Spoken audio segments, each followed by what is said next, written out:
నమస్తే, welcome to Sakshi cinema. నా ముందు కెమెరా ఉన్నప్పుడు నేను భయపడను. ఆ కెమెరా నాకు ఒక స్నేహితుడు లాంటిది, నా ఇంట్లో కుటుంబ సభ్యుడు లాంటిది. లేదా నా చేతిలో మైక్ అయినా ఉండాలి, లేదా నాకు ముందు ఎప్పుడైనా కెమెరా ఉండాలని ఎంతోమంది యాంకర్స్ అవ్వడానికి వచ్చిన వాళ్ళందరికీ ఆదర్శంగా నిలిచిన వ్యక్తి ఆయన. ఆయన మరెవరో కాదు, జెమినీ సురేష్. ప్రస్తుతం మనతో పాటు మన సాక్షి స్టూడియోలో ఉన్నారు. నమస్తే అండి. నమస్తే బాలగారు. బాగున్నారా? బాగున్నాండి. ఎందుకు కెమెరా అంటే మీకు అంత ఇష్టం? ఇష్టం కూడా లవ్. నాకు ఇష్టం అంటే కొంతవరకు ఆగిపోద్ది. మ్మ్. నాకు లవ్, కెమెరాని ప్రేమిస్తాను. దాని అంటే పిచ్చి నాకు అదంటే. మ్మ్. అయితే అమ్మాయిని ప్రేమించాలి, లేదా కెమెరాని ప్రేమించాలని నేను కెమెరాని ప్రేమిస్తాను. ఓకే, అలా ప్రేమించి ఇప్పుడు దాదాపు 100 సినిమాల్లో నటించారు, ఎన్నో యాంకరింగ్ ప్రోగ్రామ్స్ చేశారు. అసలు మీకు తెలియనంటూ లేదండి. ఒక వ్యాఖ్యాత అంటే ఒక యాంకరింగ్లో అంటే దానికి సంబంధించి కెమెరాకి సంబంధించిన ప్రోగ్రామ్స్ ఎన్నో ఉంటాయి. అందులో ప్రతి ఒక్క కార్యక్రమంలో ప్రతి ఒక్క ప్రోగ్రామ్ మీరు చేసే ఉంటారు. Okay, almost. అంటే మొదటగా మీ జర్నీ గురించి మాట్లాడుకుందాం. మీకు ఇవన్నీ మీరు చేసిందే. ఓకే. ఎక్కడో కొరియర్ బాయ్గా ప్రారంభమైన మీ జర్నీ ఇప్పుడు సిల్వర్ స్క్రీన్ పైన హీరోగా కూడా, అంటే ముఖ్య పాత్రలో నటిస్తున్నారు. కథలో ముఖ్య పాత్ర, హీరోగా కూడా పోషిస్తున్నారు. ఎలా అనిపిస్తుంది? It's a very big journey అండి బాలాగారు. నేనేమంటానంటే ఎవ్రీ మ్యాన్ హ్యావ్ డ్రీమ్స్ ఉంటాయి. మీకు కూడా చాలా కళలు వస్తుంటాయి. ఆ కళలను నిజం చేసుకునే అవకాశం, అబ్దుల్ కలాం గారు చెప్పినట్టు, కళ ఎప్పుడు పెద్దదే కాను. ఆ కళను సాకారం చేసుకోవడం రోజు ట్రై చేయి, రోజు ప్రయత్నించి, రోజు కృషి చేయి అని చెప్పారు ఆయన. ఖచ్చితంగా ఒక రోజు నెరవేరుతుందని. నేను 2005 సంవత్సరంలో హైదరాబాద్ జెమినీ టీవీ, అంటే ఈటీవీ తర్వాత జెమినీ టీవీలో ఎంప్లాయీగా వచ్చాను నేను. గతంలో అంతకుముందు మీరు చెప్పినట్టు కొరియర్ బాయ్గా పనిచేశాను. హైదరాబాద్ రావడానికి ప్రధాన కారణం కొరియర్ బాయ్ ఉద్యోగం ద్వారా. సో తర్వాత వచ్చా. నా కళ ఏంటి, ఎవరికైనా ఏం కళలు వస్తాయి? మన కళల్లో మనం హీరోలుగానే వస్తాం. అవును సార్. కళల్లో ఏదో హీరో ఫ్రెండ్గాను, ఏదో ఇంట్లో పనుడి కింద రాంగ్ కదా. ఎప్పుడు హీరోగానే ఊహించుకుంటాం. సినిమా చూస్తున్నా కళ అంటేనే నిజాయితీతో కూడింది, నిజమైంది. కళ చాలా శాశ్వతమైన, హ్యాపీగా నిద్రపోతున్నప్పుడు వస్తుంది. అప్పుడు నీ మనసు చాలా ప్రశాంతంగా ఉంటుంది. ఆ టైంలో నీకు వచ్చిన కళ హీరోగానే వస్తుంది. అవును సార్. అందరిలాగే నాకు అలాగే నేను హీరో అవ్వాలి, హీరోగా ఏదైనా ఒక్క సినిమా చేయాలి, ఎలా ఎలా ఎలా అనుకుంటూ రోజు కలలుగంటూ దాదాపు 20 ఏళ్ళు కలగన్నా. 20 ఏళ్ల తర్వాత ఆ కళ ఈవేళ ఆ భగవంతుడి ఆశీస్సులతో నెరవేరింది.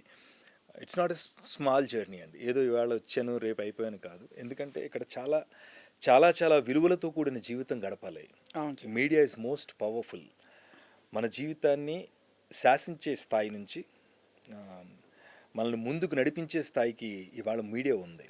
సో అలాంటి మీడియాలో శాసించడం అంటే నేను ఎలా అంటున్నానంటే, చాలా విషయాలు ప్రపంచానికి తెలియాలనుకున్నప్పుడు ఇదివరకు రేడియోలు ఉండేవి, తర్వాత ఫోన్లు వచ్చినాయి, తర్వాత ఇంకోటి ఏదో వచ్చింది. బట్ మీడియా హ్యూజ్గా ఒక చిన్న వార్తని ప్రపంచవ్యాప్తం చేయడానికి, ఒక వార్తని విస్తృతంగా తీసుకెళ్ళగలదు. అలాంటి మీడియాలో నేను తొలి అడుగు పెట్టాను. అది జెమినీ టీవీ నాకు అవకాశం ఇచ్చింది. ఎందుకంటే ఒక పవర్ఫుల్ మీడియాలో ఉండటం ద్వారా పరిచయాలు పెరుగుతాయి. నేను వెళ్ళాలనుకున్న సినీ పరిశ్రమకి దగ్గర అవుతాను. తద్వారా మనం వెళ్ళే ఆ పరిచయాల ద్వారా మనం చిన్న చిన్న క్యారెక్టర్స్ చేయొచ్చు, అవకాశాలు ఇస్తారు అనే ఉద్దేశం నాది తొలి రోజు నుంచి ఉంది. అదే ఉద్దేశంతో నేను జెమినీ టీవీ, అంటే ఈ టీవీలో చిన్నగా యాంకరింగ్ చేశానండి. ఒక 3-2 ప్రోగ్రామ్స్ చేశాను. ఫస్ట్ కెమెరా ముందు నుంచి చూపెట్టింది మాత్రం ఈటీవీ. రామోజీరావు గారు రుణపడి ఉంటాను. ఆయనే నాకు ఫస్ట్ అవకాశం ఇచ్చినట్టు ఈటీవీ సంస్థకి. తర్వాత అక్కడ చేస్తున్న ప్రోగ్రామ్స్ తర్వాత జెమినీ టీవీ నన్ను పిలిపించింది. ఇంకా జెమినీ టీవీ నా ఇంటి పేరు అయిపోయేంతగా స్టిల్ ఇవాళకి జెమినీ టీవీలో పనిచేస్తున్నా. ఏ కార్యక్రమాలున్నా నేనే చేస్తున్నాను. తొలి రోజు ఇంటర్వ్యూ చేస్తున్నప్పుడు మా బాస్ కిరణ్ గారు నన్ను అడిగిన క్వశ్చన్, ఎవరైనా ఇంటర్వ్యూకి వెళ్ళినప్పుడు ఎలా వెళ్తారంటే కాస్త టై అది కట్టుకుని నేను షర్ట్ చేసుకుని నీట్గా వెళ్తాం కదా. నేను అలాగే వెళ్ళా, నీట్గా క్లీన్ షేవ్ చేసుకుని. నన్ను చూడగానే ఆయన అన్నారు, నేను నుంచున్నాను, ఆయన కూర్చోండి అన్నారు. పర్లేదు సార్, మీరు చూడడానికి సినిమా యాక్టర్లా ఉన్నారు, మరి ఈ ఛానల్లో ఏం పని చేస్తారు అని అడిగారు. అప్పుడు ఏమనిపించింది మీకు? నేను వెంటనే, ఎవరైనా ఏమంటారని, లేదు సార్ నేను ఉద్యోగం చేసుకుంటానండి, ఇంకోటి చెప్తారు. అప్పుడు జీవనోపాధి, జీవనాధారం కాబట్టి ఉద్యోగం ఇంపార్టెంట్. మరి నేను ఏం చెప్పానంటే, నిజమే సార్, నేను సినిమాలోకి వెళ్ళాలని జెమినీ టీవీకి వచ్చానండి. ఏ రోజైతే నా పని మీకు నచ్చలేదు, ఏ రోజైతే నా పనిలో నేను శ్రద్ధ పెట్టలేకపోతున్నానని మీరు అనుకుంటారు, ఆ రోజున నాకు చెప్పకుండా నన్ను తీసేయండి సార్. బట్ జెమినీ టీవీ నా తొలి మెట్టు అవ్వాలి. ఆ తర్వాత నేను సినిమాల్లోకి వెళ్ళాలని వచ్చానండి. సినిమా యాక్టర్ అవుదామని అన్న. అలా 2 నిమిషాలు చూసి ఉండిపోయాడు ఆయన. మీది ఏ ఊరండి? భీమవరం సార్. అక్కడి నుంచి వచ్చానండి. మీకు ఎవరన్నా తెలుసా ఇక్కడ? స్నేహాలు ఉన్నాయి కానీ ఇక్కడ బంధాలు ఏమి లేవండి. కొత్తగానే వచ్చాను. రైటరా మీరు అని అడిగారు. రాస్తానండి, పాటలు అవి రాస్తాను, కొంచెం రైటింగ్ స్కిల్స్. నాతో ఆ కాన్వర్జేషన్ చాలా అద్భుతమైన కాన్వర్జేషన్. చాలా ఇంటర్వ్యూస్లో చెప్పాను. ఒక సంస్థ హెడ్ పిలిచి అడిగినప్పుడు మనం చాలా నేను అక్కడ యాక్ట్ చేయలే యాక్చువల్గా. నేను ఎప్పుడు యాక్ట్ చేయలే, ఆయన ముందు కూడా యాక్ట్ చేయలే. ఉన్న నిజం చెప్పా. ఎందుకంటే అక్కడికి వెళ్ళిన తర్వాత 2 రోజుల తర్వాత ఏదో అవకాశం వచ్చింది, సినిమాలోకి వెళ్ళిపోతాను. నేను ఖచ్చితంగా నా పని నచ్చినప్పుడు మీరు నన్ను తీసేయచ్చు సార్, కానీ నాకు ఒక ఆధారం కావాలి. ఆధారం లేదు ఇక్కడ, నేను ఒంటరిగానే వచ్చానండి. ఆధారం జెమినీ టీవీ అవ్వాలని ఆయన చెప్పినప్పుడు ఆయన చాలా ఇంప్రెస్ అయ్యి చాలా జెన్యూన్గా చెప్పాడు అనుకున్నారు, ఏమనుకున్నారు. ఆ రోజు నుంచి ఆ జెమినీ టీవీలో ఆయనే పరిచయం చేసి అందరినీ. ఈరోజు నుంచి మన ఎంప్లాయ్ అయిన జెమినీ టెలివిజన్లో ఈయన ప్రోగ్రామ్ ప్రొడ్యూసర్గా ఉన్నారు. ఆ డిజిగ్నేషన్ అనమాట అని చెప్పారు. మా ఛానల్లో మా సారే నన్ను ఫస్ట్ ఎప్పుడు చూసినా నన్ను అందరూ ఏమన్నా సురేష్ అని పిలవాలి కదా, సురేష్ సురేష్ అనాలి కదా. ఆయన ఒక్కైనా ఇప్పటికీ నేను జెమినీ టీవీలో ఆయన కనపడగానే ఎక్కడ కనపడినా ఏ హీరో అంటారు. హీరో హీరో హీరో హీరో అని నన్ను హీరో అని పిలిచిన మొదటి వ్యక్తి నాకు ఉద్యోగం ఇచ్చిన మా బాసే. అది నా ప్రయాణం. చిన్న ప్రయాణం ఏం కాదండి. ఇందులో చాలా ఒడిదుడుకులు ఉన్నాయి, కష్టాలు ఉన్నాయి, చాలా బాధలు ఉన్నాయి. ఒంటరిగా వచ్చాను. మా అమ్మ నేనే ఉండేవాళ్ళం, ఇంకెవరు ఉండేవారు కాదు. బంధువులంతా ఊళ్ళో ఉండేవాళ్ళు. వీడేం సాధిద్దామని వెళ్ళిపోయాడని వాళ్ళు కొన్ని చొరకలు మాటలు ఇవన్నీ తీసుకున్నా భరించా. గొంతుకులోంచి మింగేశా, బయటికి రానివ్వలేదు. కంటి నుంచి నీరు బయటికి రానివ్వకుండా ఇక్కడే ఆపేశా. ఇలా పడి ఈవేళ క్వశ్చన్ అడిగితే ఆన్సర్ చెప్పడానికి ధైర్యం చేసే స్థాయికి రాగలిగా. అసలు ఇప్పుడు జెమినీ సురేష్ ఏం చేస్తున్నాడు అనేదే చాలా మందిలో సందేహం. ఏం చేస్తున్నారు ఇప్పుడు మీరు? అంటే యాక్టర్గా చాలా సినిమాలు చేశారు, 80 నుంచి 100 సినిమాల వరకు మంచి రోల్స్ చేశారు, పాత్రలు. ఇప్పుడు మీరు మెయిన్ లీడ్లో చేస్తున్నారని తెలుస్తుంది. ఏం చేస్తున్నారు అసలు? ధైర్యంగా చెప్తానండి, ఇప్పుడు నేను హీరోగా చేస్తున్నాను. ఇంత ధైర్యం రావడానికి 20 ఏళ్ళు పట్టింది. అంత ఈజీ కాదండి. నువ్వు ఆర్థికంగా బలంగా ఉండి కొండంత ఆర్థిక బలం నీకుంటే నువ్వు రేపే హీరో అయిపోవచ్చు. నువ్వు ఆర్థికంగా అంటే నీ డబ్బులు నీ బ్యాంకు నిండానో లేకపోతే నీ ఆస్తుల ద్వారా నువ్వు ఆస్తిపరుడు, స్థిరాస్తిపరుడు అయ్యి ఉంటే నీకు వెంటనే హీరో అయిపోవడానికి అప్పుడే నేను వచ్చిన 2005లోనే అయిపోయింది. 2025 వరకు ఆగను. సో నాకు ఆ బలం లేదు. నాకు ఏ బలం కావాలి? జనం బలం కావాలి. నన్ను ఫస్ట్ యాక్సెప్ట్ చేయాలి. ప్లస్ ఇక్కడున్న స్నేహాలు పెంచుకోవాలి. నేను ఇక్కడ బలపడాలంటే నాకు ఆర్థిక బలం కంటే జనం బలం ఎక్కువ, ప్రేక్షకుల బలం ఎక్కువ ఇంపార్టెంట్. అందుకనే ఫస్ట్ నేను యాంకర్ అయ్యా. నేను ఒక మార్క్లోనే వెళ్ళాను, ఫస్ట్ నుంచి ట్రావెల్ చేసుకుంటూ వచ్చాను. సో అలా మీరు అన్నట్టుగా ఇప్పుడు మీరు ఏం చేస్తున్నారు అంటే, నేను జెమినీ టెలివిజన్లో still I'm working as an employee in Gemini television. Daily మీరు జెమినీ టీవీలోనే వాయిస్ నాదే, యాడ్స్ వస్తూ ఉంటాయి, కమర్షియల్ యాడ్స్. మీ జెమినీ టీవీలో ఈరోజు ఉదయం 10 గంటలకు, రేపు ఉదయం 10 గంటలకు యంగ్ రెబల్ స్టార్ ప్రభాస్ నటించిన ఈ యాడ్స్ అని నేను చెప్తున్నా. ఇప్పుడు నా పని అది. జెమినీ టీవీలో ఒక 2 hours ఉంటాను. అప్పుడప్పుడు మీరు pre release functions, audio functions ఇవి జరుగుతుంటాయి కదా? అవునండి.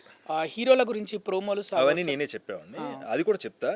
మీరు అడిగిన ప్రశ్నకి ఇప్పుడు నేను చేస్తున్నది ఏంటి అంటే, ఇప్పుడు ఆ వాయిస్ చెప్తున్నా.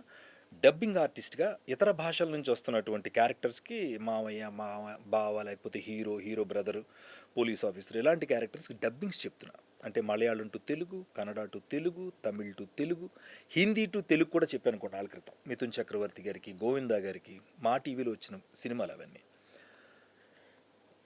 డబ్బింగ్. తర్వాత నా మెయిన్ గోల్ సినిమాలో ఒక్క సినిమాలోనన్నా హీరోగా నేను చేయాలన్న కోరిక 2025 ఆ శివయ్య దయ వల్ల నెరవేరింది. ఇప్పుడు నేను ఒక 2 సినిమాల్లో హీరోగా చేస్తున్నానండి. Congratulations. Thank you so much అండి. 2 చిన్న సినిమాలు. ఒకటి చిన్నది పెద్దదని జనం చూస్తే అది పెద్ద అవుతుంది. బట్ ఆత్మకథ అని ఒక సినిమా చేశాను, చాలా మంచి కథ. కొండరెడ్డి శ్రీనివాస్ గారు మా అన్నయ్యలాగా ఆయన నాకు ఇచ్చాడు అవకాశం హీరోగా. అందులో నేను ఒక ఫాదర్ని. 2వ సినిమా పాంచాలి పంచభద్రిక. ఇది ఒక ఎంటర్టైనర్, ఒక ఫుల్ లెంగ్త్ అంటే జాతిరత్నాల సినిమా లాంటి full length entertainer. No logics అనమాట, మీరు నవ్వుతూనే ఉంటారు. అందులో నేను సినిమా డైరెక్టర్గా నా చుట్టూ తిరిగే కథ, నేను అందులో హీరో. అందులో కూడా పూర్తి స్థాయి హీరో పాత్ర. 3వ సినిమా బ్లాక్ మెయిల్ అని రీసెంట్గా వరుణ్ సందేశ్ గారు, అంటే ఆయన కూడా ఒప్పుకోవడం గొప్ప విషయం. నేను హీరోగా చేస్తున్నాను అన్నప్పుడు ఆయన కూడా అందులో ఆయన కూడా మెయిన్ లీడ్, ఆయన కూడా హీరోనే. అదొక సినిమా స్టార్ట్ అయింది. తర్వాత కొక్కరొక్కో అని ఇంకొక సినిమా చేశానండి. అందులో కోడిపుంజే హీరో కానీ మేము మై మెయిన్ క్యారెక్టర్స్. ఇవే చేస్తున్నా, సినిమాల్లో యాక్ట్ చేస్తున్నా, డబ్బింగ్లు చెప్తున్నా. అప్పుడప్పుడు ఫ్రెండ్స్ కోసం కొన్ని కొన్ని సీన్స్ రాసిస్తూ ఉంటా సినిమాల్లో రైటర్గా. యాంకరింగ్ అనే ఫీల్డ్లో ముఖ్యంగా మహిళలే ఎక్కువ రాణిస్తుంటారు అనేది ఒక వార్త ఉంది బయట. బట్ దాన్ని బ్యారియర్స్ని మీరు బ్రేక్ చేశారు. సురేష్ అనే వ్యక్తి ఈయన బాగా రాణించారు, యాంకరింగ్ సూపర్గా చేస్తారు, బాగా మాట్లాడతారని నిరూపించారు మీరు అంటే ఏం చెప్తారు? నిజమేనండి అది. మీరు అన్నది నిజమే, మీరు విన్నది నిజమే, నేను చేసింది కూడా నిజమే. ఎందుకంటానంటే నిజంగానే అమ్మాయిలు ప్రకృతితో సమానం. అందం అంతా అమ్మాయిలకి ఇచ్చాడు భగవంతుడు. నిజంగా చెప్తున్నా. వాళ్ళ మాట, వాళ్ళ నడక, వాళ్ళ ప్రతి పని కూడా అందంగానే ఉంటాయి. సో అందుకని స్క్రీన్ మీద యాంకర్స్గా వాళ్ళు సక్సెస్ అవ్వడానికి ఎక్కువ ఛాన్సెస్ ఉంటాయి, 85-90%. ఎందుకంటే మీరు చూడండి, అమ్మాయిలు మంచి చెవిదుద్దులు పెట్టుకుని, మంచి ముక్కు పొడక, మంచి డ్రెస్, మంచి లిప్స్టిక్ అవి వేసుకుని, మంచి డ్రెస్ వేసుకుంటే వాళ్ళనే అబ్బాయిలే కాదు అమ్మాయిలు కూడా చూస్తారు. అవును. అంటే అందమైన అమ్మాయిలు వేసుకున్న వస్త్రధారణని అటు అబ్బాయిలు చూస్తారు, అమ్మాయిలు చూస్తారు. చూడటానికి మనం ప్రకృతిలో ఉన్నప్పుడు దాన్ని చూడటానికి ఎంత ఇష్టపడతాం. పచ్చటి చేలను చూడండి, ఒకసారిగా ఆహ్లాదంగా అనిపిస్తుంది. మంచి బ్రీజ్ చూడండి. అలాంటి అందమైన అమ్మాయిలు తెలుగు సినిమా పరిశ్రమలో యాంకర్స్గా సక్సెస్ అవడానికి ప్రధాన కారణం ఇక అబ్బాయిలు. సో వాళ్ళని మనం డామినేట్ చేసి ఎక్కడో ఒక చిన్న ప్లేస్ సంపాదించాలంటే మనకేం ఉండాలి? ఫస్ట్ మనం ఏముండాలి? Voice, spontaneity, clarity. ఈ మూడు ఉండి నువ్వెప్పుడు చిరునవ్వు చిందిస్తూ, నవ్వుతూ, స్పాట్లో ఏదైనా చిన్నది ఇంప్రవైజ్ చేయగలిగి ఉండాలి, మాట్లాడగలిగి ఉండాలి, అండ్ సహజంగా ఉండాలి. అన్నిటికంటే న్యాచురాలిటీ, వెరీ వెరీ వెరీ న్యాచురల్గా ఉండాలి. ఇది ఏదైనా అయితే తప్పితే మనం కష్టం. లేదంటే వార్తలు, న్యూస్లు మనకి ఎదురుకుండా స్క్రీన్ మీద వెళ్తుంటే చదువుకోవటాలు ఇవన్నీ నేను ఫిక్స్ అయిపోయా. సో అప్పుడు నేను నా ప్రోగ్రామ్ ఒకటి స్టార్ట్ చేశాను, అదే స్మైల్ ప్లీజ్. ఆ ప్రోగ్రాంలో నేను నాలాగా ఉన్నా. అంటే మీకు ఒక విషయం తెలుసా సార్, స్మైల్ బాల్ అని ఒకటి ఎల్లో కలర్లో ఉంటుంది, స్మైల్. యాక్చువల్లీ అది మీకు బాగా సెట్ అవుతుంది సార్, ఆ సింబల్ మీ ఫేస్ ఎందుకంటే ఎప్పుడు మీరు మాట్లాడుతూ మీరు మాట్లాడినా నవ్వే కనిపిస్తుంటుంది, మీరు చూసినా మీ ఫేస్లో స్మైలే ఉంటుంది. అసలు అలా ఎలా అంటే బై బర్త్ మీరు స్మైల్ తోటే, అసలు మీరు నవ్వుతోటే పుట్టారా? పుట్టినప్పుడు ఏమో మరి ఎవరన్నా పుట్టగానే ఏడుస్తారేమో, మనం నవ్వినట్టున్నాం తెలియదు. కానీ to be frank, thank you Balu garu, మంచి కాంప్లిమెంట్. రీసెంట్గా నా సినిమా ఫంక్షన్కి నేను ఫస్ట్ టైం చాలా హ్యాపీగా ఫీల్ అయ్యా. బట్ ఆ అమ్మాయి, ఆ యాంకర్ గారికి ఎందుకు అలా పిలాలనిపించిందో తెలియదు కానండి, ఆత్మకథ ట్రైలర్ లాంచ్ ప్రోగ్రామ్ మన ప్రసాద్ ల్యాబ్స్లో జరిగింది. ఆ రోజు ఆవిడ స్టేజ్ మీద అందరినీ పిలిచిన తర్వాత లాస్ట్లో హీరో కాబట్టి లాస్ట్లో పిలుస్తారు, నన్ను పిలిస్తే ఆవిడ స్మైల్ స్టార్ అంది. మీరు ఇప్పుడు అంటే బాలు స్మైల్, ఆవిడ నేను స్మైల్ స్టార్ ఏంటంటే, లేదు సురేష్ గారు, నేను ఛానల్ నుంచి చూస్తున్నా, మీ మొహం ఎప్పుడు ఇలాగే ఉంటుందండి. అవును, ఆ మ్యానుఫ్యాక్చరింగ్ ఎఫెక్ట్ అండి ఇది. అలా ఉండిపోయింది అన్న. సో అలా ఏమో మేబీ అది స్వతహా జన్మతహా. యాక్చువల్లీ సార్ చాలా మంది నేర్చుకుంటారు సార్ అలా, ఎందుకంటే యాంకర్స్ అవ్వాలనుకునే వాళ్ళకి స్మైల్ అనేది చాలా ఇంపార్టెంట్ సార్. అది ఏ పని స్మైల్ తోటే స్టార్ట్ చేయాలి. స్మైల్ లేకుండా స్టార్ట్ చేసాం అనుకోండి, ఎదుటి వాళ్ళకి కూడా అదోలా ఉంటుంది. అవునండి. బట్ మీరు ఫేస్ మీద ఎప్పుడు స్మైల్ క్యారీ చేస్తారు. మీరు అదే చెప్తున్నాను. నాకు స్టేట్ అవార్డు 2010 సంవత్సరం అవార్డు తీసుకున్నాను. ఆ అవార్డు కాకినాడ బీచ్ ఫెస్టివల్లో సబితా ఇంద్రారెడ్డి గారు సినిమాటోగ్రాఫర్గా ఉన్నప్పుడు. అప్పుడు నాకు బెస్ట్ యాక్టర్గా, బెస్ట్ యాంకర్గా, అండ్ సుమ గారికి best female anchor, best male anchor నాకు అవార్డ్స్ వచ్చింది. అది తీసుకున్నాను. అప్పుడు కూడా చెప్పాను, ఎవరు అడిగితే ఇలాగ పక్క నుంచి ఇంటర్వ్యూ చేస్తే ఏంటండి యాంకర్కి కావాల్సిన లక్షణం అండి, నవ్వుతూ ఉండాలండి. సరిపోద్దండి అంటే నవ్వుతూనే ఉండాలండి, సరిపోదు. మాట ఉండాలి, ఇక్కడ స్పాంటినిటీ ఉండాలి, ఈ మూడు ఉండాలి. మీరు చూడండి సుమగారిని, ఎప్పుడు చూడండి, ఆవిడ మా కుల గురువు అంటాను నేను. అందుకే ఆవిడని ఊరుకోవే బాబు అంటుంది. ఆవిడతో నేను ప్రోగ్రామ్స్ చేశా. ఎప్పుడు నేను పట్టుకుంటే పట్టుచీరన్న ప్రోగ్రామ్కి నేను ప్రోగ్రామ్ డైరెక్టర్గా ఉండేవాడిని. ఆవిడ వచ్చి ప్రోగ్రామ్స్ చేశాడు. రావడం సిరిముఖం అంటారు దాన్ని. ఇలా ఉంటుంది ఆవిడ ఫేస్, చూడండి, ఎప్పుడు నవ్వుతూ ఉంటుంది. ఆ ప్రోగ్రామ్ మీరే క్రియేట్ చేశారా? పట్టుకుంటే పట్టుచీర క్రియేటర్ నేనే, దాని డైరెక్టర్ కూడా నేనే. అప్పుడు ఆంధ్రప్రదేశ్ ఉండే కదా. అవునండి, సంయుక్త రాష్ట్రంలో చాలా పెద్ద హిట్ ప్రోగ్రామ్. అప్పుడు ఊపింది ఆ ప్రోగ్రామ్, చాలా పెద్ద హిట్ అండి. మీకు విషయం సార్, పట్టుకుంటే పట్టుచీర అనే ప్రోగ్రామ్ ఆడవాళ్ళే ఎక్కువ చూస్తారు అనుకోవడం తప్పు. ఎందుకంటే జెంట్స్ కూడా ఎక్కువ చూసేది. ఎవరికి పట్టుచీర వస్తుందో, ఎవరు గెలుస్తారో, ఒకవేళ మావిడ కాల్ చేస్తుందేమో, మావిడ మాట్లాడితే మావిడకి వస్తుందేమో, వాళ్ళు కూడా మాట్లాడించి వాళ్ళ ఆవిడకి ఒక చీర ఇద్దామని.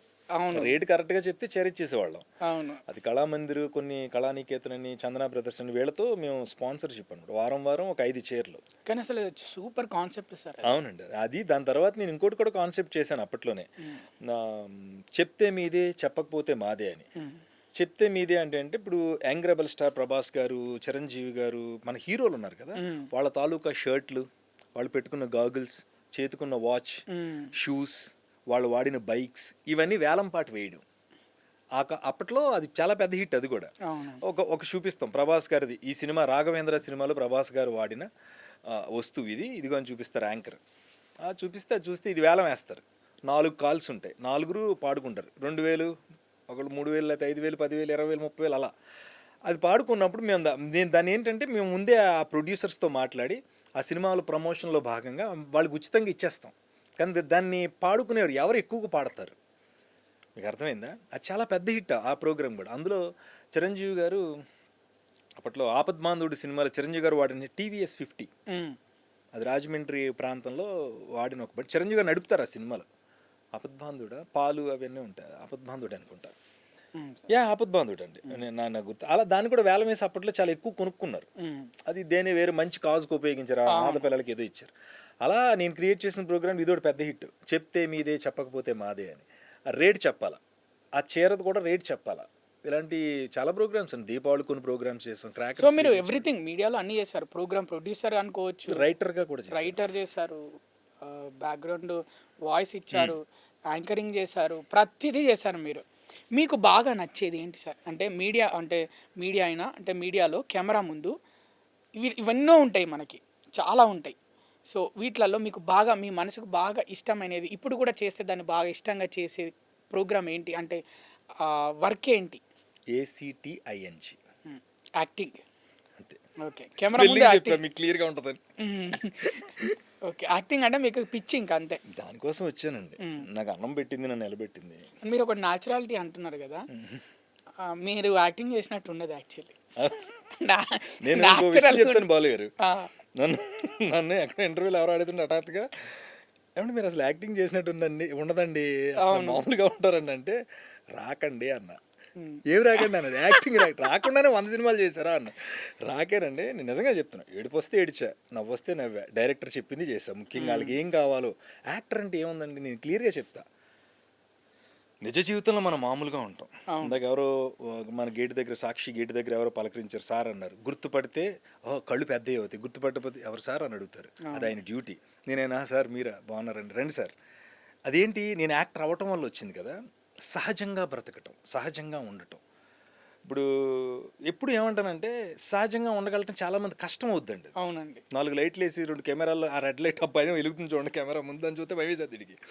నేను అదేం పట్టించుకోవాలి. ఇప్పుడు కెమెరాతో ఫ్రెండ్షిప్ చేశాను. సో అలా సహజంగా ఉండటం అనేది కష్టం. నేనున్నా.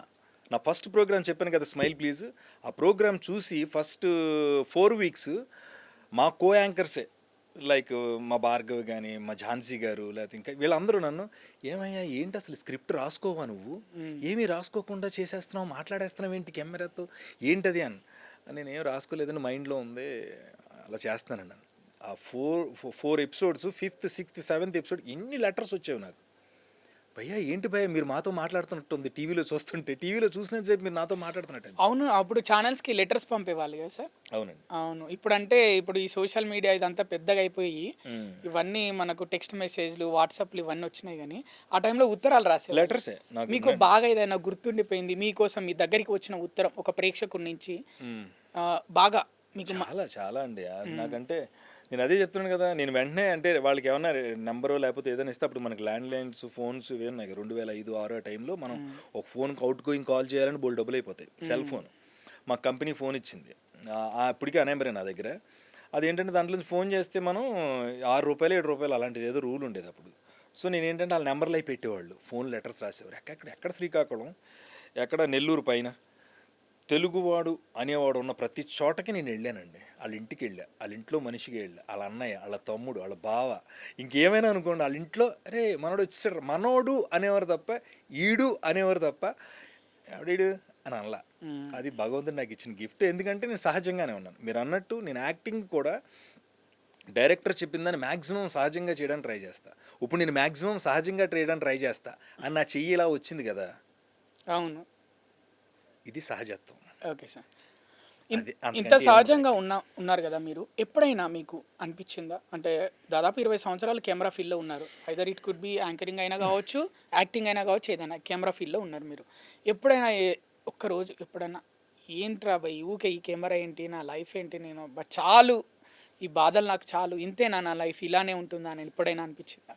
లేదు, అలా అని ఎందుకు, అలా ఎప్పుడు అనుకోలేదు. బేసిక్గా అలాంటి సందర్భాలు కొన్నిసార్లు ఓ 2 గంటలు 3 గంటలు ఒక పూట మ్మ్. నన్ను కొంచెం అయ్యో ఏంటి ఎలా జరిగింది ఏంటి అని అనిపించే సందర్భాలు ఉన్నాయి. కానీ అలా ఎప్పటికప్పుడు జరుగుతాయి నేను ఖచ్చితంగా. వదిలేసాను. ఎందుకంటే నేను చెప్పాను కదా, నేను అత్యధికంగా ప్రేమించేది కెమెరాని. అయితే మైక్ ముందు ఉండాలా లేదా కెమెరా ముందు ఉండాలా, నన్ను ఎప్పుడు అవి దగ్గరగానే ఉంచుకుంటున్నాయి. మరి ఒకవేళ కెమెరా ముందు లేకపోతే మైక్ పిలుస్తుంది, అవును. ఒకవేళ మైక్ ఉన్న పక్క వెళ్తే కెమెరా పిలుస్తుంది.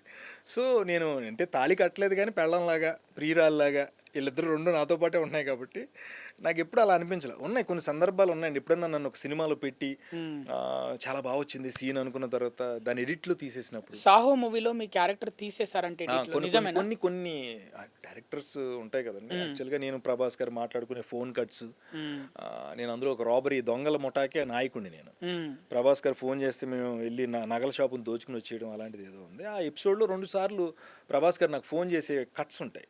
నాకు ప్రభాస్ గారు డైరెక్ట్ కనిపించారు, అది వేరే ఇంకో రోజు తీస్తారు. అది ఆ ఫోన్లో ప్రభాస్ గారు నేను వచ్చినప్పుడు ఇద్దరం ఇలా స్క్రీన్ మీద ఒకటేసారి కనిపిస్తారు. ఆ డబ్బింగ్ అవి చెప్పినప్పుడు ఉన్నాయి, సినిమాలో లేవు అవి.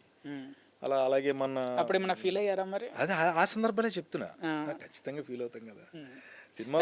దట్టు బాహుబలి తర్వాత వచ్చిన మూవీ. పైగా నేను ప్రభాస్ గారు నన్ను ఎప్పుడు భీమవరం అని పిలుస్తారు.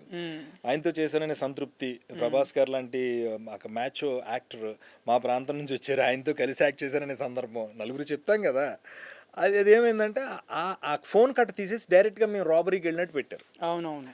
సో ఇలాంటివి జరుగుతూ ఉంటాయి. అప్పుడు బాధపడ్డా. తర్వాత రామోజీ ఫిలిం సిటీలో జరిగింది కదా షూటింగ్. అవునండి, అవును, బ్లాక్ డ్రెస్లు సూట్లు వేసుకుని అప్పుడు మీరు ఉన్నారా అక్కడ షూటింగ్? నేను ఉన్నానండి. ఓకే. నేను మెయిన్ బాస్. ఆ balloons, red colour balloons, black dress, కోడ్లు అవన్నీ సాహు సినిమాలో. అది తర్వాత నేను మళ్ళీ మహేష్ బాబు గారితో సరిలేరు నీకెవరు అనే ఒక సినిమాలో చేస్తున్నాను. అనిల్ రావుపూడి నాకు చాలా చాలా చాలా ఇష్టమైన డైరెక్టర్, నా ఫ్రెండ్, నా స్నేహితుడు. అందులో ఒక చోట రైల్వేలో ట్రావెల్ చేయడానికి వెళ్తాను నేను ట్రైన్లో. రాజేంద్ర ప్రసాద్ గారు మన మహేష్ బాబు గారు ఇద్దరు వస్తారు. నా దగ్గరికి వచ్చి హలో సార్ అని లేపుతారు. చాలా అద్భుతమైన కామెడీ సీన్ అండి, చాలా బాగా రాశారు అది. నన్ను లేపి మీరు పైన ఉన్నారు కదా కింద పడుకుంటే మావాడు పైకి వెళ్తాడు అంటారు. నేను నెల రోజుల నుంచి చాలా కష్టపడి పెద్ద పెద్దోళ్ళతో రికమెండేషన్లు చేయించుకుని నానా బాధలో పడి కిటికీ పక్కన కావాలని బుక్ చేసుకుంటే నువ్వు వచ్చి అడిగితే ఇచ్చేస్తారా అంటే కష్టం ఎవనో ఆయన ఎందుకు ఇవ్వాలి అంటే మా రాజేంద్ర ప్రసాద్ గారికి కొంచెం అది షుగర్ అండి, అతిమూత్రం, కొంచెం ఆ బాత్రూమ్కి వెళ్తూ ఉండాలి, అస్తమాటికి పైకి ఎక్కి దిగాలంటే కష్టం కదా, అందుకని ఇవ్వను. ఇలాంటి రోగాలన్నీ మీకు ఇప్పుడే గుర్తొస్తాయంట్రా, ముందు గుర్తు రావాలా? ఇలాంటి మా ఆవిడికి కాలు నొప్పండి, మా ఆవిడికి వాంతులు అవుతాయండి, కుదరదు ఇవ్వను అంటాను. ఇలా నన్ను ఒక 2-3 సీన్ల తర్వాత నేను అక్కడి నుంచి మొత్తం నన్ను లేపేస్తారు మహేష్ బాబు గారు. నేను ఆ బెర్త్ ఇచ్చేసి వెళ్ళిపోయి వేరే చోట ఉంటే మళ్ళీ అక్కడికి వస్తారు. మళ్ళీ అక్కడికి వచ్చేటప్పుడు మళ్ళీ అక్కడి నుంచి కూడా లేపేస్తారు ఇలాంటి డైలాగ్స్తో. ఆ తర్వాత నేను ఆఖరికి బాత్రూమ్లు ఉంటాయి కదండి, అందరూ చేతులు కడుక్కోవడం, వాష్రూమ్, అక్కడ కూర్చుని ఉంటాను ఇలా దుప్పటి కప్పుకొని. అక్కడ కూడా వచ్చి సార్ ఈ ప్లేస్ ఇవ్వలేను సార్, మీకు దండం పెడతానంట. ఇది సీను. ఇలా ఆ జర్నీలో నేను ఒక 3-4 చోట్ల కనిపిస్తా. అవి ఎడిట్ అయినాయి, ఆ సినిమాలో లేను. తర్వాత బండ్ల గణేష్ లేదండి, బండ్ల గణేష్ గారు ఆల్రెడీ ఉన్నారు. ఆయన కూడా చాలా సీన్లు తీసేశారు. బండ్ల గణేష్ గారు చాలా లెంగ్తీ సీన్స్. ఇంకా ఆయనదైతే చాలా పెద్ద వేషం అసలు క్లియర్గా. నాదైతే 2 days 3 days చేశాను. కాకపోతే నేను ఎందుకు ఫీల్ అయ్యానంటే మహేష్ బాబు లాంటి సూపర్ స్టార్తో క్లోజ్గా మూవ్ అయ్యి మళ్ళీ మహేష్ బాబు గారు కూడా నన్ను బాగా చేసావు, బాగా చెప్పాడు డైలాగ్ అది ఇది అవన్నీ అన్న గుర్తున్నా కదా, స్క్రీన్ మీద చూసుకుందాం అనుకున్నా అది. బట్ డైరెక్టర్స్ చాయిస్ ఏంటంటానంటే at the end of the day సినిమా చాలా బాగోవాలి, వాళ్ళకి తెలుస్తుంది కాబట్టి అక్కడ ఇదేదో డిస్టర్బ్ అవుతుంది, అది ఇది ఫన్ మాత్రం అద్భుతంగా అందరూ బయట చెప్పినా నవ్వుతారు ఆ సీను.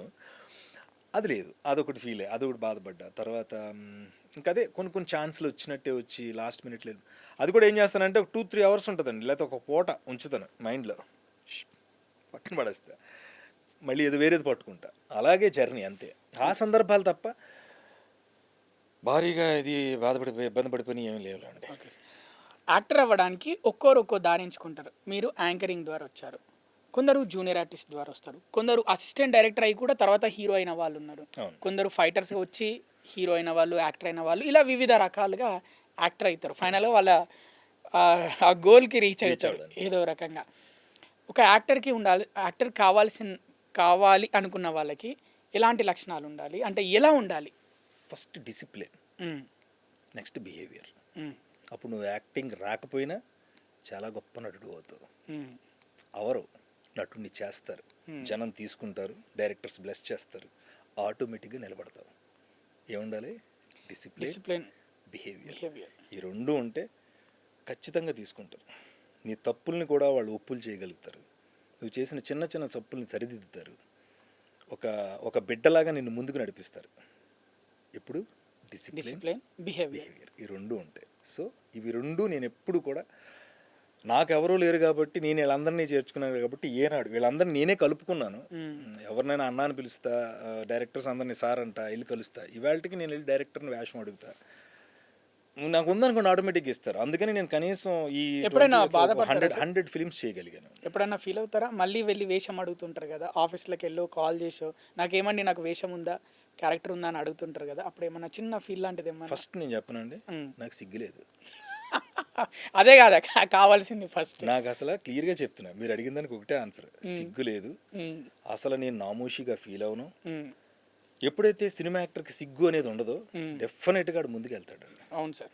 నీ మొహమాటం, నీ ఆత్మాభిమానం, అవును సార్, లోపల నర్మగర్భంగా కొన్ని దాచుకుని మనం ఎందుకు అడగాలి, ఇలాంటివన్నీ ఉండటం వల్ల ఓ ఆర్టిస్ట్, నిజమైన ఆర్టిస్టు వెనకబడిపోతాడు. నాకు సిగ్గు లేదు, నేను సిగ్గుపడను. సిగ్గు లేకుండా వెళ్ళి డైరెక్టర్స్ని, నాకు తెలిసిన ప్రొడ్యూసర్స్ని, నా రైటర్స్ని సిగ్గు లేకుండా అడుగుతా. నిన్న కూడా అడిగా, అందుకే చిరంజీవి గారితో చేస్తున్నా. ఏ సినిమాలో చేస్తున్నారు చిరంజీవి గారు? నెక్స్ట్ సినిమా మన రవీంద్ర బాబీ గారు, కేఎస్ రవీంద్ర. చాలా పెద్ద సినిమా అనుకుంటా అది. చాలా మంచి సినిమా, చాలా పెద్ద సినిమా అండి. చిరంజీవి గారి సినిమా అంటేనే పెద్ద సినిమా. గతంలో మీరు చిరంజీవి గారితో కూడా నటించారు. 2 సినిమాలు అండి. ఆయన అది చెప్పాను కింద ఫోన్ కట్స్ లాంటివి. ఒకటి గాడ్ ఫాదర్ ఒకటి చేశాను, చిరంజీవి గారి సినిమా గాడ్ ఫాదర్లో. అందులో నాకు ఫోన్ కట్, స్టాలిన్లో ఉన్నాను. స్టాలిన్లో ఉంటాను, ఫోన్ కట్, ఫోన్లో మాట్లాడతాను. అది చిన్న సీన్ అయినా బాగా బాగుంటుంది, చాలా బాగా పాపులర్ అయింది, బాగా ఇష్టపడ్డారు జనం అప్పుడు నన్ను. చిరంజీవి గారిని దగ్గరికి వెళ్ళి మాట్లాడినప్పుడు, చిరంజీవి గారిని దాదాపు ఒక 5-6 సార్లు ఇంటర్వ్యూ చేస్తుంటానండి. చిరంజీవి గారిని ఇంటర్వ్యూ చేసి పాడ్కాస్ట్ లాగా కాకుండా, ఎందుకంటే దగ్గరగానే కూర్చొని మాట్లాడుకున్నాం. చిరంజీవి గారి అనే ఒక పేరు ఏదో ఒక నారం కాదండి, ఒళ్ళంతా అంటే ఆకలింపు చేసేసుకుంటే నేను విన్న పేరు. చిరంజీవి గారిని డైరెక్ట్ చేశా. 8 weeks 8 మెగా హిట్స్ అనే ప్రోగ్రామ్కి అప్పట్లో థమ్స్అప్ కంపెనీ వాళ్ళు చిరంజీవి గారిని యాంకర్గా పెట్టి ప్రోగ్రామ్ చేయమని మాకు ఇచ్చారు. అది జెమినీ టీవీలో. ఎవ్రీ సాటర్డే చిరంజీవి గారు వచ్చేవాళ్ళు. చిరంజీవి గారు మీరు కూర్చున్న ప్లేస్లో కూర్చోబెట్టి ఆయన, నేను పోడియం లోపల నుంచి పీసీఆర్లోంచి డైలాగ్ టు డైలాగ్ నేను రికార్డ్ చేసి పెట్టి, ఆ మధ్య మధ్యలో సినిమా క్లిప్లు వేసి ఆయన ఎక్స్పీరియన్స్లు చెప్పడం అనమాట. ఖైదీ అప్పుడు ఇలా ఉండింది ఆ టైం, అవన్నీ ఆయన చెప్తా ఉంటారు. దాన్ని నేను కట్ చేసి ఒక ప్రోగ్రాంలో చేసి ఒక హాఫ్ అన్ అవర్ సినిమాకి ముందు ప్రోగ్రామ్ వేయాలి. ఆ ప్రోగ్రామ్ నేనే అడిగి మా బాస్ని, వేరే వాళ్ళకి ఇస్తే కాదు సార్, ఈ ఒక్క అవకాశం నాకు ఇవ్వండి, చిరంజీవి గారిని అలా దగ్గర నుంచి చూసుకుంటాను రోజు అని చెప్పి అపురూపంగా ఆయన వస్తూ ఉంటే మా అందరికీ అంత బాగా మాతో కలిసిపోయారు. ఆయన నా టేబుల్ దగ్గరికి వచ్చేవాళ్ళు, నా టేబుల్ అంటే చిరంజీవి గారి బొమ్మలు ఉండేవి. ఎంత డైహార్డ్, ఎంత పిచ్ అంటే చిరంజీవి గారు అంటే, మేమందరం రాత్రుల్లో ఎడిటింగ్ మిగతా ప్రోగ్రామ్స్ కంటే దీన్ని బాగా చేయాలి, మంచి సౌండ్ చేయాలి, మంచి ఇది చేయాలి. ఒకరోజు నైట్ 1:30 ఆ టైంలో చిరంజీవి గారు మంచి షార్ట్ అది వేసుకుని, ఫస్ట్ సెకండ్ ప్రోగ్రామ్కి అనుకుంటా, ఆయన బంజారా హిల్స్ నుంచి వెళ్తూ, మా కిరణ్ గారు, జెమినీ కిరణ్ గారు, మా చైర్మన్ గారు, ఆయన మంచి క్లోజ్ ఫ్రెండ్స్. నేను ఒకసారి ఎపిసోడ్ చూస్తానని 1:30 ఆ టైంకి అనుకుంటా వస్తాను అంటే, నైట్ నేను చందు అని ఇంకొక అబ్బాయి ఎడిటింగ్ చేయిస్తున్నాం. నేను ఆ ప్రోగ్రామ్ డైరెక్టర్ కాబట్టి ఆ ఎడిటర్ ఉంటాడు కదా, ఈ షార్ట్ ఇది చే పిల్లలకి, ఆ ఎడిటింగ్ కోసం మేము నైట్ ఉన్నాం. నాకు వెంటనే ఫోన్ చేస్తే చిరంజీవి గారు వస్తానంటారంటే, చిరంజీవి గారు ఈ టైంలో రావడం ఏంటని మాకు టెన్షన్. వస్తానంటున్నారు, ఎపిసోడ్ చూస్తాను. వచ్చారు, ఎంత సరదాగా కూర్చుని. అప్పట్లో అల్లు అర్జున్ గారి పాట చూస్తున్నాం, అల్లు అర్జున్ గారి పాట ఏదో ఉంటే పక్కన వీడియోలో అది అర్జున్ పాట పెట్టాను, అంటే అమలాపురం, ఆ పాట ఎంత బాగా చేసాడు, డ్యాన్స్ వీడు అదరగొచ్చాడు కదా అని చిరంజీవి గారు అంటారు. మనకి ఇచ్చుంటే ఇలాంటి పాట అంటున్నాడు ఆయన. అంటే అది ఆయన జోష్ అంటే ఎనర్జీ చూడండి, ఇలాంటి పాట మనం పడాలి అంటున్నాడు. ఎలా వచ్చింది ఎపిసోడ్ అంతా చూసుకున్నారు, మాతో మాట్లాడేవాళ్ళు మంచి సరదాగా. ఈ ఫోటో నా టేబుల్ మీద ఫోటోలు చూసి, పులి సినిమా ఇది అడవి దొంగ, ఇది అలా అంటే నాకు టేబుల్ నిండా ఫొటోస్ ఉండే. ఇంక చిరంజీవి ఆ గారి మెమరీస్ గురించి లోకి మీరు వెళ్ళేవారు. మాట్లాడితే ఈ ఎపిసోడ్ సరిపోదు. ఆయన గురించి బోల్డ్ ఇన్ని మెమరీస్ ఆయన. Okay sir. అమితాబ్ బచ్చన్, కమల్ హాసన్, ఆ, అమితాబ్ బచ్చన్, కమల్ హాసన్, రజనీకాంత్ గారిని కూడా మీరు ఇంటర్వ్యూ చేశారు కదా. రోబో మ్మ్. అసలు మీది అదృష్టమా లేకపోతే అదృష్టమే సార్. కాకతాళీయమా లేకపోతే అసలు ఏంటి సార్ మీది జెమిని నాకు ఇంటి పేరుతో పాటు గొప్ప అదృష్టాన్ని ఇచ్చింది. మ్మ్. అందుకే ఇవాళకి జెమిని టీవీకి వెళ్ళి పనిచేస్తా. అన్నం పెట్టిన అమ్మని, మ్మ్. ఆదరించిన తండ్రిని, నడిపిస్తున్న ప్రేక్షకుల్ని ఎప్పటికీ మర్చిపోకూడదు, మర్చిపోను కూడా. అదే నాకు ఇవాళ నన్ను నడిపిస్తుంది. నిజంగా నేను సినిమా యాక్టర్ని వచ్చిన 2005లోనే అయిపోయింటే ఎంతమందిని కలిసి ఉండదు కదా. నేను అమితాబ్ బచ్చన్ గారిని కలవడం ఏంటి సార్, నేనేంటి, నా బతికేంటి, నేను ఖచ్చితంగా రజనీకాంత్ గారిని ఇంటర్వ్యూ చేయడం ఏంటి సార్, నేనేంటి, నా జీవితం ఏంటి. అట్లా అనిపించింది సార్ ఎప్పుడైనా ఇంటర్వ్యూ అయిపోయాక అమితాబ్ బచ్చన్ గారు డోర్ తీసుకుని వెళ్ళిపోయారు. ఇక్కడే మన కూర్చొని తాజ్ కృష్ణ మన సాక్షి పక్కనే కదా. మీరు కూర్చొని నిజంగా నేను అమితాబ్ బచ్చన్ గారిని ఇంటర్వ్యూ చేశాను అనిపించింది. అసలు ఆశ్చర్యం నాకు. 4 o'clock ఎప్పుడు ఆయన అమృత వర్షం అనే సినిమాలో గెస్ట్గా యాక్ట్ చేశారు. ఎవరు? అమితాబ్ బచ్చన్ గారు. ఆ సినిమాలో హీరోయిన్ కోరికో హీరో కోరికో నాకు గుర్తులేదండి. అమితాబ్ బచ్చన్ గారిని చూడాలనే కోరిక. హీరో అనుకుంటా హీరోయిన్ కోరిక తీరుస్తాడు. అందుకనే నిజంగానే అమితాబ్ బచ్చన్ గారిని ఆ సినిమాలో యాక్ట్ చేయించారు. ఆ సినిమా పేరు అమృత వర్షం. అది కన్నడ నుంచి తెలుగు కూడా వచ్చింది. అప్పుడు దానికి తెలుగు వెర్షన్కి మా జెమినీ కిరణ్ గారు ప్రొడ్యూసర్. చిన్న చిన్న షూట్లు అవి చేస్తే అమితాబ్ బచ్చన్ గారు హైదరాబాద్ వచ్చారు. వచ్చినప్పుడు వీళ్ళు మాట్లాడి ఆ సినిమా కోసం ఇంటర్వ్యూ లాగా అడిగితే ఆయన డెఫినెట్గా చేద్దాం అని అనడం నా అదృష్టం. అంటే నేను ఎవరొస్తారో ఆయనకి తెలియదు కదండి. అనగానే అమితాబ్ బచ్చన్ గారు ఇంటర్వ్యూ 4 o'clock నాకు చెప్పారు. టప్ మన మేకప్ వేసుకుని అన్నీ వేసుకుని 4 అంటే 4:24కి రెడీగా ఉండమని. నేను మధ్యాహ్నం అసలు పొద్దునుంచే టెన్షన్లో ఉన్నాను. నాకు ఇస్తారో ఎవరో తెలియదని 4కి కన్ఫర్మ్ అయింది. 4 కన్ఫర్మ్ అయింది. 5:30, 6 ఆ టైంకి తాజ్ కృష్ణ కింద ఉన్నాం. వాళ్ళు సెక్యూరిటీ వాళ్ళు వచ్చారు, పైకి తీసుకెళ్ళారు. బాగున్నారో ఎప్పుడు అంటే నాకు ఎప్పుడు లాట్ ఆఫ్ ఇంటర్వ్యూస్ 1200 ఇంటర్వ్యూస్ చేస్తున్నాను నేను. ఇండియన్ బుక్ ఆఫ్ రికార్డ్స్ అన్నీ చేసిన, ఏ రోజు నాకు భయం లేదు. కానీ ఆ వాయిస్, మనిషి అలా కూర్చుంటాం, ఈ 2 చేతులు ఆటోమేటిక్గా మనం ఏంటో అర్థం కాని అయిపోయా. That was great experience. Amrutha Varsham అనే సినిమాలో యాక్ట్ చేసిన దానికి భాగంగా ఆ రోజున జెమినీ టీవీ నాకు ఇచ్చిన ధైర్యమే కదా ఆయన ముందు కూర్చోవడం. అవును సార్. అందుకని ఇందాక అన్నీ చెప్పా. జెమినీ నాకు చాలా ఇచ్చింది. నాకు ఇంటి పేరుతో పాటు నాకు బలం, ధైర్యం అన్నీ ఇచ్చింది.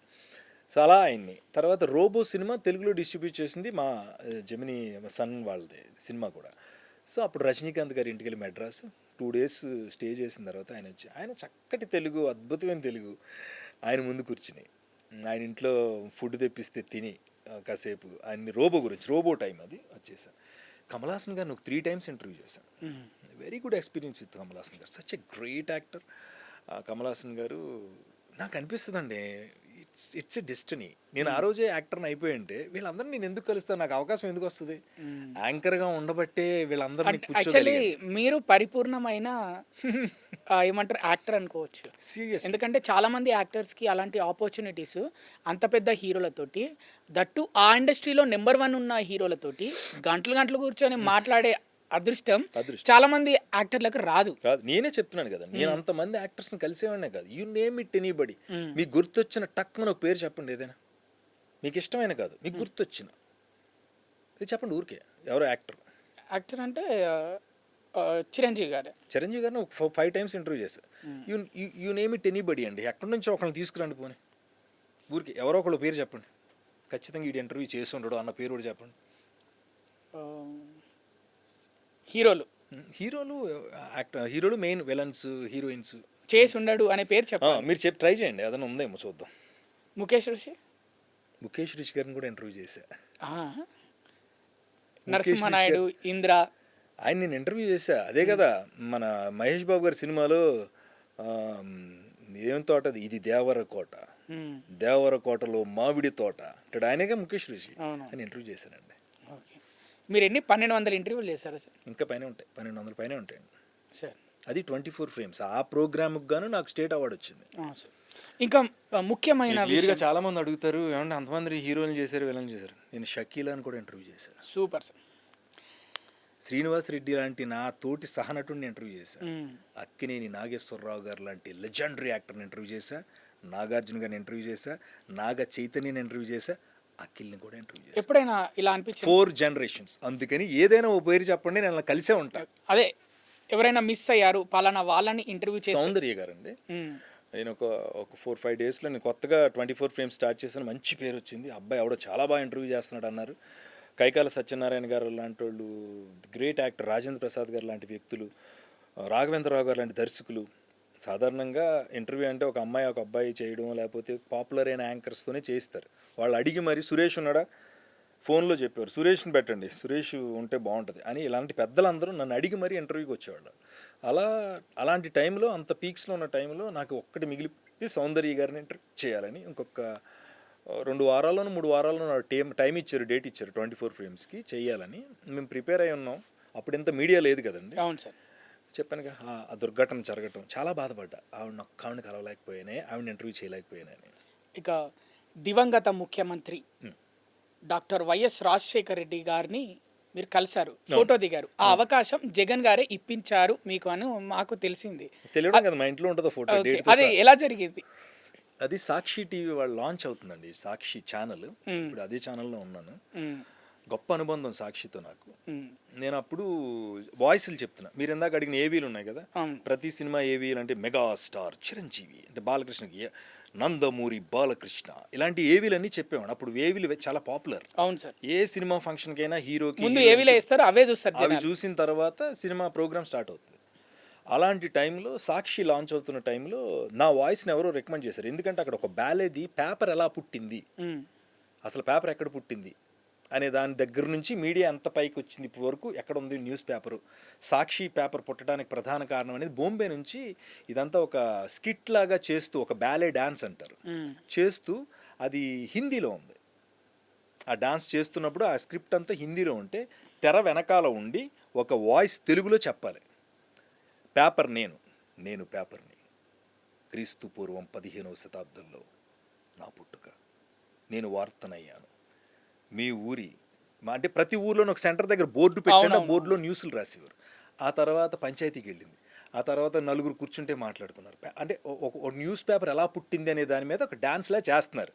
దానికి వెనకాల నుంచి నేను వాయిస్ ఇచ్చా. ఆ పేపర్ని నేనుగా మాట్లాడా సార్. అది నోవాటంలో జరిగింది. నేను చాలా సెక్యూరిటీలు, మినిస్టర్లు, పెద్ద పెద్ద వాళ్ళు అందరూ వస్తున్నారు. హైటెక్స్లో అప్పటికప్పుడు నాకు ఎప్పుడు 3 o'clock 2 o'clock ఎప్పుడో చెప్పారండి సాయంత్రం ఫంక్షన్కి. నన్ను ఎప్పుడో తీసుకుపోయారు ముందే, సెక్యూరిటీ మధ్యన తీసుకెళ్ళి ఆడికి వెళ్తే లోపలికి వెళ్ళాను. వెళ్తే అప్పుడు నాకు జగన్మోహన్ రెడ్డి గారు వాళ్ళ సన్ అని తెలుసు. నేను ఆయన దగ్గరికి డైరెక్ట్గా వెళ్ళిపోతాను, అంత పెద్ద వ్యక్తుల దగ్గరికి మనం వెళ్ళాం. అయితే మా గీతా మేడం అని ఆవిడే నా వాయిస్ మైక్ అయి పెట్టి నాకు వెనకాల ఇచ్చారు, నాకు టైమింగ్ ఇచ్చారు. వాళ్ళు అద్భుతమైన హిట్ అండి అది. మీకు సాక్షి లాంచ్ దాంట్లో ఉంటుంది చూడండి, నా వాయిస్ వస్తూ ఉంటుంది, వాళ్ళు పేపర్ లాగా పర్ఫామ్ చేస్తూ ఉంటారు. అదంతా అయిపోయిన వెంటనే మళ్ళీ మనకు అలాంటి అవకాశం రాదు. ఎప్పుడో ఒకప్పుడు మనిషి అవకాశం వచ్చినప్పుడు ధైర్యం చేయాలండి. కాశీ వెళ్ళినప్పుడు కూడా దొరకంది, మనకు ఎదురుగా ఉన్నప్పుడు తీసుకోపోతే తప్పు అవుద్ది. ఏదైతే అదేంది ఏంట్లే, మా మేడం అడిగింది, మేడం ఒకసారి ఆయనతో మాట్లాడుతున్నాను. ఎవరితో? ఆయనతో. ఎవరిని? జగన్మోహన్ రెడ్డి గారిని. ఆయన దగ్గరికి వెళ్తే ఆయన పరిచయం చేయండి అంటే ఆవిడ పరిచయం చేస్తారు. ఆ స్టేజ్ దగ్గరే తిరుగుతున్నారు ఆయన, అందరిని గెస్టులు రిసీవ్ చేసుకుని. సార్ నమస్కారం అండి అని. ఏమండి ఇప్పుడు వరకు మీరు విన్నారు కదా, వాయిస్ చెప్పింది ఈ అబ్బాయి. ఓ నైస్, మీరా, చాలా బాగా చెప్పారు, గుడ్ అని ఇలా అన్నారు. మరి నా ధైర్యం ఎంత చూడండి. ఆయన అక్కడ అంటే చాలా థ్యాంక్స్ అండి అని వెళ్ళిపోవాలి. దూరంగా వైఎస్ రాజశేఖర రెడ్డి గారు వచ్చారు ఆయన ముందే. ఇంకా ఆడిటోరియంలోకి రాలా, మంచి వైట్ డ్రెస్, సెక్యూరిటీ ఉంటుంది కదా సార్, ఆయన చుట్టూ సెక్యూరిటీ. ఆ మధ్యలో ఆయన అటు ఇటు నడుస్తున్నారు, వాక్ చేస్తున్నారు. అక్కడే ఇంకా లోపలికి రాలా, ఆడిటోరియం అంతా నిండిపోయింది. నాకు ఎంత ధైర్యం అండి, ఏదైతే అది అయిందని. సార్ నాన్నగారితో ఫోటో దిగుతానండి. ఆయన అసలు ఫస్ట్ నవ్వారు, జగన్మోహన్ రెడ్డి గారు ఫోటో రండి అన్నాడు. అంటే అప్పుడు ఏంటంటే ఎందుకు వచ్చేసిందండి నోట్లోంచి. మా అమ్మకి చాలా ఇష్టం రాజశేఖర రెడ్డి గారు అంటే, ఇప్పటికీ అంటది ఆవిడ. ఆ హుందా ఎవరికి రాదు. టీవీ ఏమంటారు, కట్టు, తెలుగుతనానికి ఆ పంచకట్టు, రైట్ వర్డ్, అది కట్టుకుని అలా వెళ్తా ఉంటే అసలు ఆయన వస్తుంటే ఒక దేవుడి సింహం అనమాట. ఇవన్నీ వినున్నా.